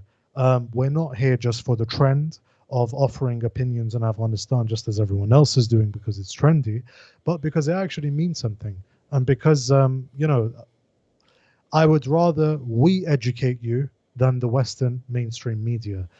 And that's JZ has donated $1.99, saying donating to Maryam Suleiman Khail Pashto Fund. I'm sure Maryam Suleiman Khail will appreciate that. But there was another point I also wanted to add, and that was that with regard to the role of Pakistan. Now, here's the thing: you remember Sangar, according to SSKK, has donated another $2, more support for Maryam Suleiman Khail Pashto Fund. Okay, thank you guys. I'm Guys, sure Maryam Suleiman take it Khail would easy. appreciate that. Take it easy. Let's not Okay. let's not gloat in someone's suffering and misery. As much as we may disagree with people, their political beliefs, stances, and actions, we need to draw a line somewhere, and we can't just continue ridiculing people. I don't think that's not what we stand for. It's not what we stand for, but on a personal level, I'm not really necessarily opposed to it. Some people deserve it, but then again, that's probably why I get insulted so much on social media. Mingla Yip has donated $2, saying we Pakistanis really wish you Afghans the best. Ming, Mingla Yip, thank you very much. Yeah, it's 100% a troll account, Sangar. There's an account here called Mariam Suleiman Khail saying, "Thank you. Should I send you my bank account number?" But in any case, there's another thing here. Do you remember when the Taliban were going around smashing all of these jails and releasing everyone, Sangar? Yes, yes. Well, word on the street is that they released a lot of TTP people, Yeah. okay, that were jailed in Afghan prisons.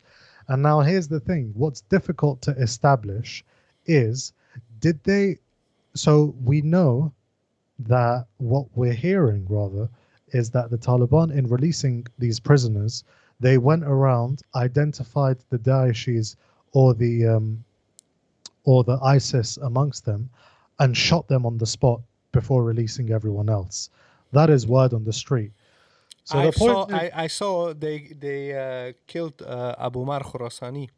okay, so they've gone around, they've identified the Daeshis amongst them. Lean Out the Ride has just sent a super chat of 22 Norwegian kroner saying, I always get much needed insight from you guys. Thank you, Lean Out the Ride. So the point is that they've gone around identifying the Daeshis amongst these prisoners and shooting everyone. Now, what that doesn't say is that did they know that these guys were TTP and released them, or did they just not care? Because here's the thing: what we're hearing is that 200 TTP, not just foot soldiers, commanders who are specialists in bomb making material, who are militarily formidable, were released over the last weeks. What are we to make of that? Now, just before you answer, here's my stance. It's very possible that on the local level, the local Afghan Taliban commanders, right, they just didn't really know, or they didn't really care, or they didn't really know the implications of this. On the other hand, we could say that what if the Taliban are thinking, Pakistani army and intelligence have screwed us over quite a few times. We can't trust them. Let's use the TTP as strategic leverage over them.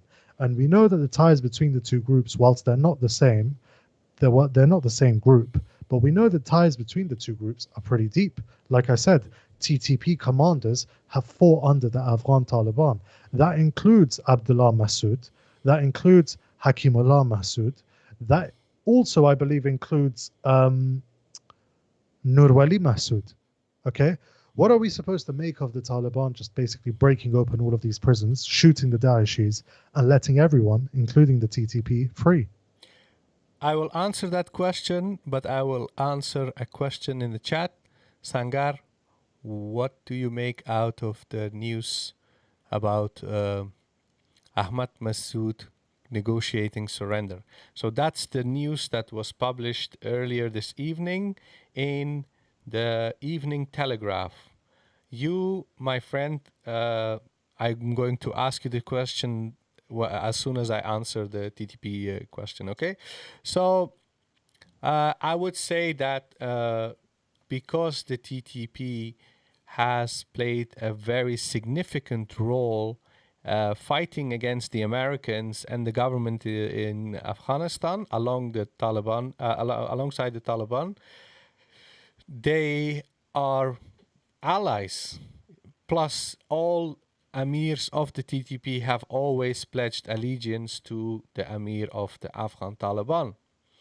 So there is this misconception in Pakistan that there is good Taliban and bad Taliban, and TTP are Indian agents, but Afghan Taliban are Hamari Baiyo. But in reality, I would say that these organizations have their own agenda, they have their own political objectives, and in many ways, the TTP and the Afghan Taliban, their goals and objectives, overlap. So I would say that for that main reason, the Taliban feel obliged to release them from prison. It would be a very shameful thing to do for the Taliban to take over whole of Afghanistan and keep the TTP in prison. That would be a further confirmation that the Taliban are basically stooges of Pakistan, because they take the whole country and they keep the TTP in prison. That would make the headlines. I can even imagine the headlines. But anyways, I think that they are allies.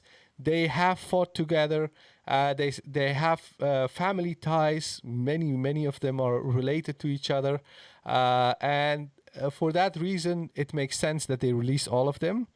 But what you were speculating at and what you were alluding at, that they might want to release these guys so that they can Because, play. by the way, like I said, these 200 guys are not just foot soldiers. These guys are Yeah, apparently bomb-making specialists, yeah, right? And we know how deadly that was in the tribal areas against the Pakistani military forces. So, coincidence, just the byproduct, or is there something more here, in your opinion?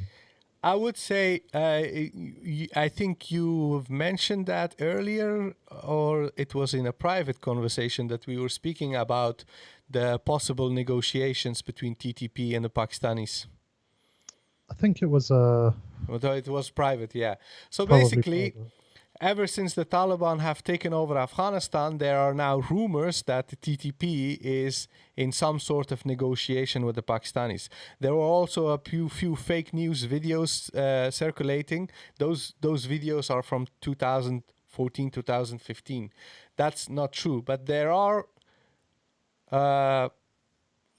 people who claim that there are some negotiations and that the Afghan Taliban are the intermediaries between the Pakistanis and the That's TTP. a role that they've played historically as well. Yeah, Um, Mullah Dadullah used to mediate between TTP factions. I believe actually that just to sort of illustrate how intertwined these two groups are. Correct me if I'm wrong, Sankar.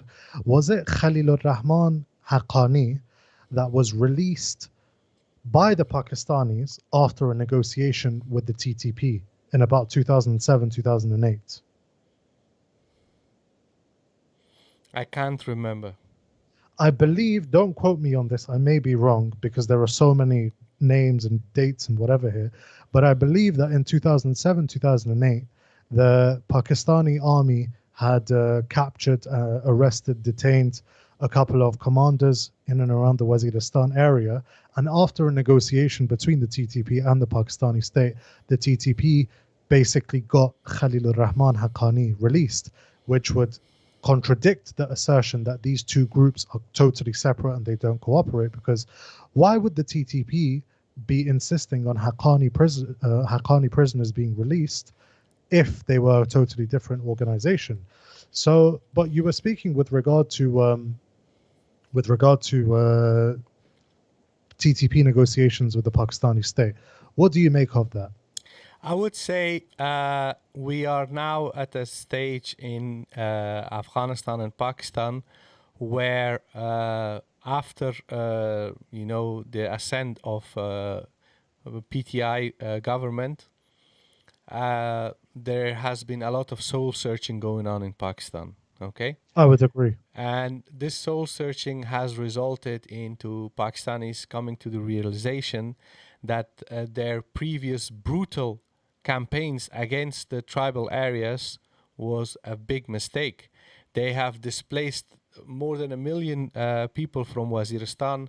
Tens of thousands are now in Khost. Yeah, they have killed hundreds, maybe thousands in each area.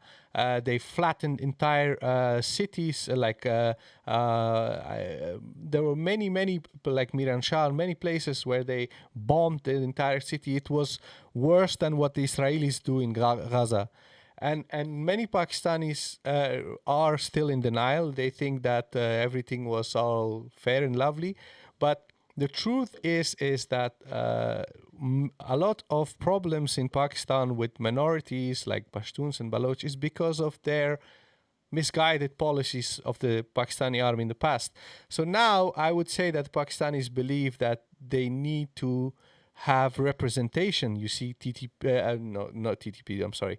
PTI has many Pashtun candidates from tribal areas, from other areas, and they are more receptive to complaints and grievances of people from those areas. So under these circumstances, I would say that a stabilizing situation in Afghanistan, when foreign forces leave, the Taliban practically take over, and they try to secure the country, it would make sense that finally the TTP also sits across the table and talks with the current government. I would say that Imran Khan, who is also colloquially called Taliban Khan, he would be willing to sit and talk with these guys and make sense out of these tensions and hostilities. And in my opinion, I believe, yes, we have our big differences. Yes, we have many problems. But if the Afghan government collapses and the Taliban sit across the table with former Minister Rangina Hamidi to talk about school curriculum, and you have people like Ahmad-Waleed and Gulaga Shirzai giving bay'ah to Taliban leader, you see the world is changing. Everything is changing. People are becoming much more relaxed and less hateful. So why not in Pakistan? Why not in the tribal area? Let's peace prevail. I don't want to sound like but let's hope that it happens. But I need to. We need to wrap this up because we were.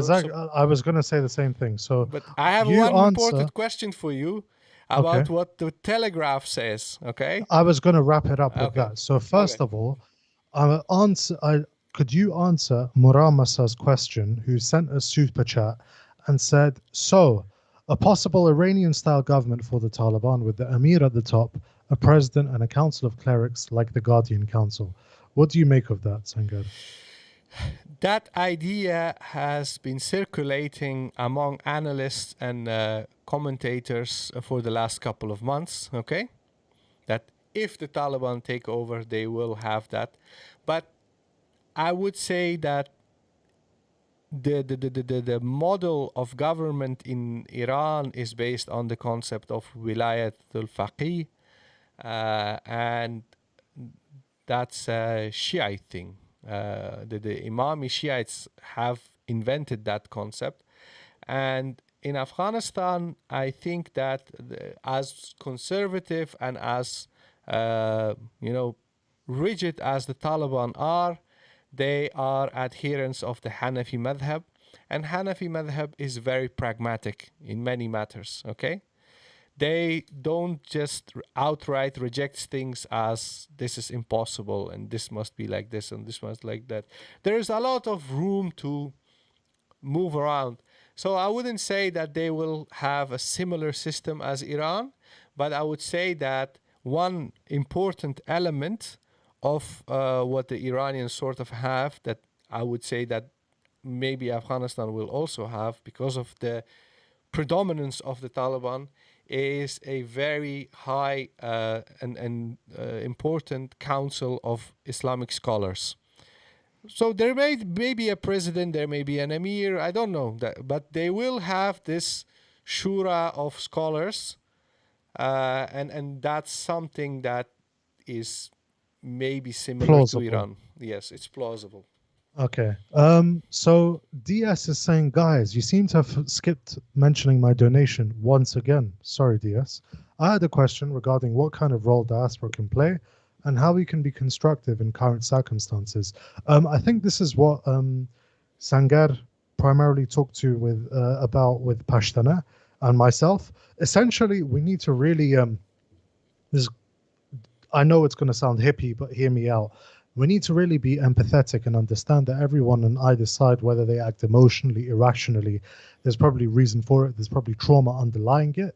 But at the same time, the number one thing that diaspora should not do is egg on war, is to egg on conflict, animosity, fake news, so on and so forth, especially if they're not going to get involved in that conflict and animosity themselves.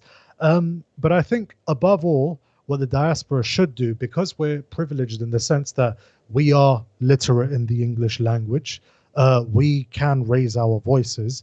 And when I say raise our voices, I don't mean protest saying, America, why did you leave, and sanction Pakistan? I mean, actually, raise our voices in the media, social media, so on and so forth, put pressure on all sides to come to a political settlement.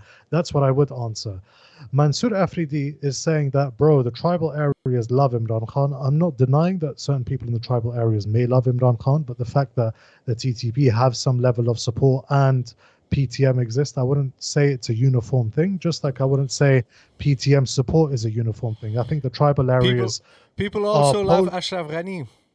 exactly. People in the tribal areas also love Ashraf Ghani. And So in you can't Afghanistan, but his regime collapsed, Just exactly. because So you people can't love someone, it doesn't mean.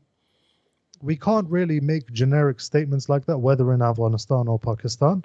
Um, but Haris Massoud is saying that, in case you guys don't know, there was no TTP before American telling Pakistan to attack Waziristan because many people from Waziristan were fighting Americans in Afghanistan. I agree. And I also know that General Musharraf actually told the Americans that the only way you can get the people of Waziristan to understand is to bomb them ruthlessly. Who would have known that would end up badly? But in any case, Mansour Afridi is saying, as a Pakistani Pashtun, all I want is a peaceful Afghanistan because those are my people too. Half my tribe live there. As a fellow binational Pashtun, Mansour Afridi, my ancestors, like I've said in other podcasts, came from Job in what is now Pakistan. So, I don't want my tribe to die either. I think the mutual animosity isn't in anyone's benefit. And Hamad 988988 sent a super chat of $20. Thank you very much, Hamad. And he says, what banking system are the Taliban going to implement? Did it fight riba in the 90s? Hamad, we're not just wrapping it up, and that's not the only reason I'm going to not answer your question, but we're actually going to have a guest on our live stream to talk about the banking system. So if you're not subscribed to our YouTube channel, please do so. Please follow us on socials because I won't be able to do justice to the topic that you've raised, but we will have a guest to talk about this, inshallah ta'ala. So now, Sangar, son of legendary commander Ahmad Shah, and this is what we're going to wrap it up with. Son of legendary Afghan commander, quote, preparing to surrender, unquote, the last anti-Taliban stronghold. Ahmad Massoud is holding the Panjshir Valley with other opposition fighters, but is set to surrender in the absence of international support. Now, Sangar, here's the thing, right? When the Taliban came out and said, Muj'afakawu, طول عفدي ده أمير المؤمنين دخوات خيا ما عفك هم گرا عفا کردیم. That basically means when you forgive or when you pardon someone, it means that they've done something wrong and you're forgiving them, right? If you had a biscuit right now, I wouldn't pardon you for it, right? Because why would I give you a pardon? But if you punched me in the face, I would then pardon you or I would retaliate. But now here's the thing. Everyone, let's say, was pardoned. Ahmad Massoud rebelled. He didn't, let's say, take advantage of that pardon, right? Will the Taliban now say that because you didn't take advantage of the pardon, we forgave you once, right? We tried to negotiate with you. You wrote a letter for the international community to fight against us. Now that the international community haven't helped you, right, you're coming and surrendering to us. Will they execute him? I don't think they would, because it has very bad optics on the international scale. But what is could we not say that a fifth column that relies on international support to fight against the new government needs to be disciplined, imprisoned, made an example of? Once again, I'm all in favor of the Taliban's approach of general amnesty, but wouldn't you say that Gul Agha Shirzai's case and Ahmad Massoud's case are very fundamentally different? Did you mention the Ali Moment super chats? No, I didn't. Ali Moment has a super chat of £1.99 and another super chat of £1. Thank you very much. Okay, so and we have another super chat from Traveler, 20 Canada dollars. We really appreciate that. Okay, so to answer your question, bro, listen. I've heard a lot of chatter from people in Kabul that they're saying, these guys, they're not surrendering. We need to be really harsh. We need to go and just basically, and this is coming from just not the leadership of so, but that's how Taliban in Kabul currently feel, some of them. But knowing the Taliban as I do from the last 2 decades, and especially their political wing in Doha, the kind of philosophy that they have adopted, I would say that they would think twice before going after them and trying to make an example out of them. Because, you see, let's just say Gulaga Sherzai rebels against them, okay? They will make an example of him. He's from Kandahar, he's Pashtun, he's etc., etc. But they wouldn't do that to Ahmad Massoud and Amrullah Saleh, or with Hazara leaders, you know, Alipur, all these guys. I wouldn't But say that. this is what they, if this is what they would do, this would be exactly the same thing they accuse Ashraf Ghani of doing, Yeah. which is that you actually bombard Pashtuns, kill Pashtuns, claiming the mantle of Pashtun leadership, and for everyone else there's a different rule. Would that not be the same thing? I would say that for Taliban, it is not because they're bombing and punishing Pashtuns, Hmm. but they would do this specifically to not be seen as a Pashtun Inflame movement. tensions. Yes, and in order to prevent tensions, because see, the kind of responsibility the Taliban have accepted as basically the new leaders in Afghanistan is very different from Ashraf Ghani. See, it was very easy for someone like Amrullah Saleh, Dr. Abdullah, Karim Khalili, Ashraf Ghani, Karzai, all these guys to be very divisive, to use ethnic tensions against each other. It was very easy because it was a democracy and they needed a certain constituency to support them. Taliban are not a democracy. They don't believe in democracy. And what they need is, without even actually giving people a right to vote for them, they want people to still trust them. And for that reason, they cannot afford to appear as if they're going after a specific ethnicity. And because, you know, at the end of the day, I keep repeating the same point, even though many people don't like to believe that, but that's essentially the case. The Taliban want to govern Afghanistan. They want to be the legitimate government of Afghanistan. There's an With ideal that they aspire towards. Yes, they want to rule the country, have diplomatic ties with other countries, travel around the world with the red carpets, meet world leaders, make deals, etc. That's what they aspire. That's really what they want. And we are here at Afghan Eye. We have a very rational perspective on matters. We don't say, oh, everyone is irrational and they have irrational beliefs, etc.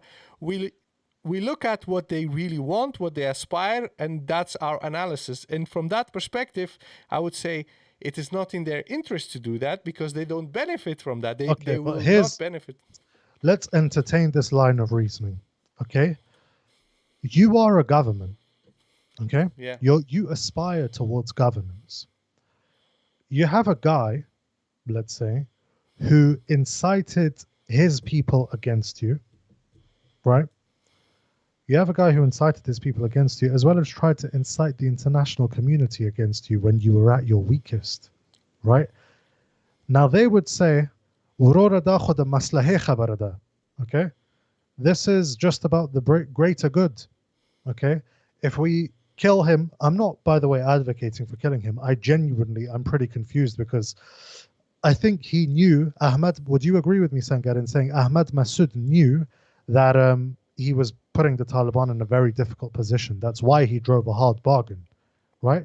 Ahmad Massoud knew that this was difficult for the Taliban.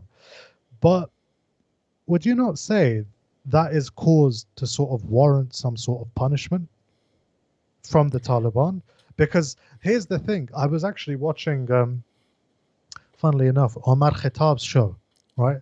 I don't know if Pashtana is watching at the moment, but I was watching Omar Khattab's show and he was like, what the hell? These people have upset and oppressed the nation over 2 decades and you just came out and you pardoned all of them? And those were the people that, let's say, complied with the first pardon, okay? So what about the people that ignored that pardon, rebelled, people died, and then surrendered? Is that not weakness for the Taliban? They're in a lose-lose situation here. That's what Ahmad Massoud's done for them. Which is the lesser loss? Uh, Do you see what I'm saying here? yeah, they didn't go after Host Protection Force, while Host Protection Force killed a lot of them. They even flew Host Protection Force into Kandahar, to fight against Taliban. And that was the most brutal force in eastern Afghanistan, and they forgave all of them, okay? So, but that was like, they didn't do Baghawat after exactly. being The forgiving. war was still going on. Yeah, so I would say from a strategic perspective, it is a really tough nut to crack. Like it's very tough. Any way you go, if you forgive them and if you embrace them and you say, you know what, all is forgiven, and you lose a constituency in Afghanistan that were like, wait, I thought you were the guys of law and order who set the rules straight. They're saying this right now. People say, Gulaga Sherzai, he robbed the whole country, he killed so many people, all these militias, all these massacres, and now he's all forgiven. The same thing applies to many other people. People really hate Karzai. Really, like some of my relatives who supported Ashraf Ghani wasn't just because they supported the regime, but because they were disgusted with Karzai. I would count myself within that demographic for a certain period of time. But here's the thing, it's that insurgency is relatively easy. When you come into governance, things are difficult, right? Yes. And I was actually talking to, let's just say, someone. You mentioned how you sort of know that, spoken to the Taliban's political office, etc., etc. And I was speaking to someone, and I was just sort of trying to gather their thoughts. And I was like, look, like, whichever government comes into existence, right? Because we don't know what the government is, that they need to be careful, right? In terms of striking the balance between international community, potential isolation, and balancing that with the constituency at home. And what the person told me, they said that we are very well aware that there are people who have a grudge against the Massoud clan going back decades before even the formation of the Taliban. And what I want, like, it's really annoying that those people use the Imarat, as he says, to carry forth that vendetta. And we really want a peaceful solution. We don't want to spill the blood of any Muslim. After the removal of the invaders and the Ghani regime, we're all about amnesty and reconciliation and so on and so forth. And I remember one thing that he told me. He said that the talking about war is sweet, but actually being in war and sending people to die is very difficult, right? And whoever takes that decision has to answer for it in this life and in the next life, right? That's what the person told me. So they were this isn't sort of Maulawi Hibatullah speaking, but this is someone we could say that echoes the sentiments of the political side of the group. Okay, but now Ahmad Massoud has put them in a very difficult position. I know a lot of people that were, let's say, fond of the idea of law and order, and the Taliban are going to come out and it's going to be one rule for everyone and there'd be no more favoritism. But now here's the thing, Sangar. If I went into Shah Wali Court and I announced a rebellion against the Taliban and I asked for the help of the international community, what do you think would happen to me? Well, I would say terrible things. Terrible things, right? And this is where sort of the approach of, let's say, the dogmatic, the textbook oriented people, let's say the Islamists, quote unquote, amongst us, it's where they fail because politics is not a joke. And like I said, that amnesty even initially annoyed a lot of people. And what happens here on out?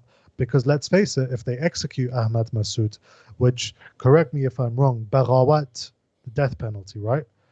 If they execute him, the whole country is screwed because the plight will be internationalized, ethnic war will be encouraged, we'll probably get sanctions. So we're in a, whilst we're happy that Ahmad Massoud has decided to surrender and hopefully things end up peacefully, I'm not happy about what this means for the future of the country because whichever way I look at it, the country loses. Would you agree with Absolutely. that? Yes, we don't want continuation of these fiefdoms of these warlords and warlordzadas and whatnot. That would be terrible for Afghanistan. Guys, I really appreciate all of you for being with us. We were supposed to do a 1 hour stream, Just preferably Killer 45 Calm has minutes. said, Killer Calm has said, if you're reciting Surah Al-Fath at a press conference to indicate that you've attained your own Fath Makkah, then the onus is on you to forgive even the worst enemies of Sharia if they surrender.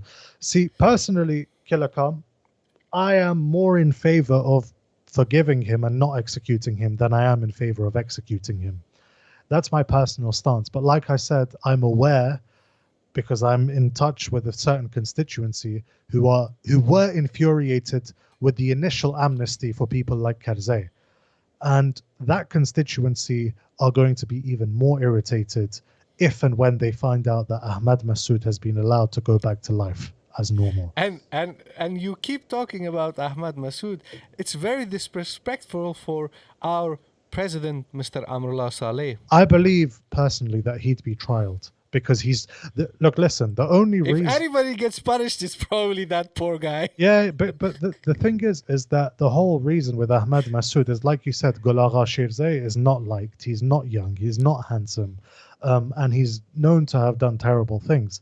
Ahmad Shah Massoud, sorry, Amrullah Saleh is not liked, not young, known to be a war criminal, um, and generally despised internationally. Ahmad Massoud is neither of those things.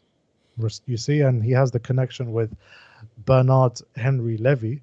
So it's Somebody shared a link with me. Share the link with me. So basically, any rebel group that is supported by Bernard Henry Levy has been a disaster, whether it's Darfur, Chechnya, Mali. They've photoshopped him in many places, but basically anyone that Bernard Henry Levy supported, they lost. but I mean, yeah, it's true. But honestly speaking, this is it comes back to the initial point saying this is why we supported the peace process all along, because in the absence of a peace process, these are the really difficult questions you have to answer, and this is You why. don't have to make this decision. Go after them or forgive them. If you make peace, if you say, you know what, let's just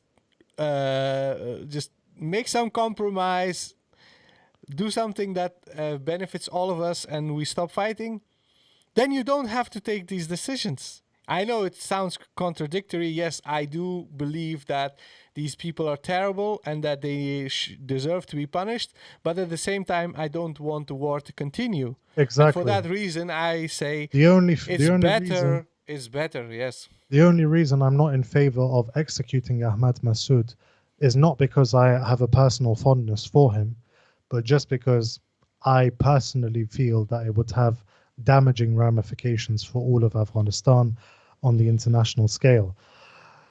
But yeah, what the hell was the point in that rebellion anyways? Honestly, come on, man. Ridiculous, stupid decision. And I know that's not a politically correct thing to say or way of talking, but that's just my frustration because it just ended up as a total mess anyways. What good did that do you? But yeah, anyways, guys, our live stream has gone on for longer than I intended.